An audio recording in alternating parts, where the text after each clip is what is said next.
अस्सलामु अलैकुम व रहमतुल्लाह व बरकातुहू। दोस्तों, आज मैं आपको इस्लाम के एक ऐसे अजीम सहाबी का वाक़या सुनाने वाला हूँ जिसे सुनकर आपको मालूम होगा कि सच्चा ईमान और कामिल यकीन क्या होता है। ये वाक़या है हज़रत अबू बकर सिद्दीक़ रज़ी अल्लाह अन्हु का, जो हज़रत मोहम्मद सल्लल्लाहु अलैहि वसल्लम के सबसे करीबी साथी, बेहतरीन दोस्त और इस्लाम के सबसे अजीम सहाबा में शुमार होते हैं। ये वो शख्सियत हैं जिनका ईमान इतना मजबूत था कि दुश्मन भी हैरान रह जाते थे। ये वाक़या उस वक्त का है जब मक्का में इस्लाम अभी फैलना शुरू ही हुआ था और कुफ़ार हर मुमकिन कोशिश कर रहे थे कि मुसलमानों को कमज़ोर किया जाए। इसी दौरान एक रात ऐसा अजीम वाक़या पेश आया जिसे हम वाक़या मेराज के नाम से जानते हैं। इस रात अल्लाह ताला ने अपने महबूब रसूलुल्लाह सल्लल्लाहु अलैहि वसल्लम को मस्जिदुल हराम से मस्जिदुल अक्सा तक का मौजज़ाती सफ़र करवाया और फिर आसमानों की सैर भी करवाई। जब सुबह हुई तो रसूलुल्लाह सल्लल्लाहु अलैहि वसल्लम ने लोगों को इस अजीम मौजज़े के बारे में बताया। कुफ़ार मक्का को यही मौका चाहिए था।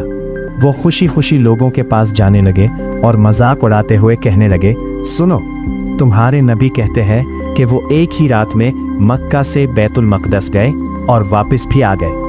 वो समझ रहे थे कि मुसलमान ये बात सुनकर शायद घबरा जाएंगे। फिर वो सीधा हज़रत अबू बकर सिद्दीक़ के पास पहुँचे।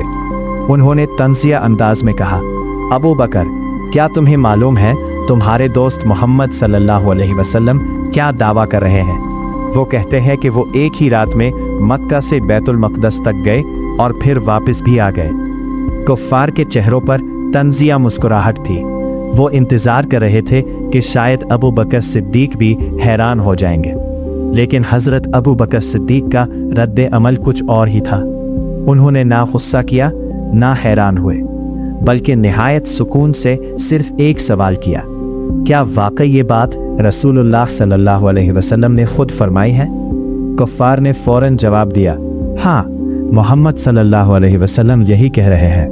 ये सुनते ही हज़रत अबू बकर सिद्दीक़ ने बग़ैर एक लम्हा ज़ाया किए ऐसा जवाब दिया जिसने सबको हैरान कर दिया। उन्होंने फरमाया, अगर ये बात मोहम्मद सल्लल्लाहु अलैहि वसल्लम ने फरमाई है तो फिर ये बिल्कुल सच है। ये सुनकर कुफ़ार हैरत से एक दूसरे का मिन्हा देखने लगे। उन्होंने कहा, अबू बकर, तुम बग़ैर सोचे समझे इनकी हर बात मान लेते हो। तब हज़रत अबू बकर सिद्दीक़ रज़ी अल्लाह अन्हु ने वो अल्फाज कहे जो ईमान की तारीख़ में सुनहरी हुरूफ से लिखे गए। उन्होंने फरमाया, मैं तो इस बात पर भी यकीन रखता हूँ कि मोहम्मद सल्लल्लाहु अलैहि वसल्लम पर आसमान से अल्लाह की वही नाजिल होती है। जब मैं इस बात पर ईमान रखता हूँ तो एक रात का सफ़र क्यों नामुमकिन हो सकता है? ये जवाब सुनकर कुफ़ार बिल्कुल खामोश हो गए। उन्हें अंदाज़ा हो गया कि ईमान की ये मजबूती किसी दलील से नहीं हिल सकती। जब ये बात रसूलुल्लाह सल्लल्लाहु अलैहि वसल्लम तक पहुँची तो आप सल्लल्लाहु अलैहि वसल्लम बेहद खुश हुए और इसी दिन आप सल्लल्लाहु अलैहि वसल्लम ने हज़रत अबू बकर सिद्दीक़ को एक अजीम लक़ब अता फरमाया। आप सल्लल्लाहु अलैहि वसल्लम ने फरमाया, अबू बकर सिद्दीक़ हैं, यानी वो शख्सियत जो हर हाल में सच की तस्दीक करने वाली हो। दोस्तों, ये वाक़या हमें एक बहुत बड़ी तालीम देता है। जब इंसान का ईमान सच्चा हो, जब इसका यकीन मजबूत हो, तो दुनिया की कोई ताकत इसके ईमान को कमज़ोर नहीं कर सकती। इसी मजबूत ईमान की वजह से हज़रत अबू बकर सिद्दीक़ रज़ी अल्लाह अन्हु को इस्लाम में एक बहुत बुलंद मकाम हासिल हुआ। अगर आपको ये ईमान अफरोज़ वाक़या पसंद आया हो तो वीडियो को लाइक करें, शेयर करें और चैनल इस्लामी इल्म विद अब्दुल्लाह को सब्सक्राइब ज़रूर करें ताकि आप तक ऐसे ही खूबसूरत इस्लामी वाक़यात पहुँचते रहें।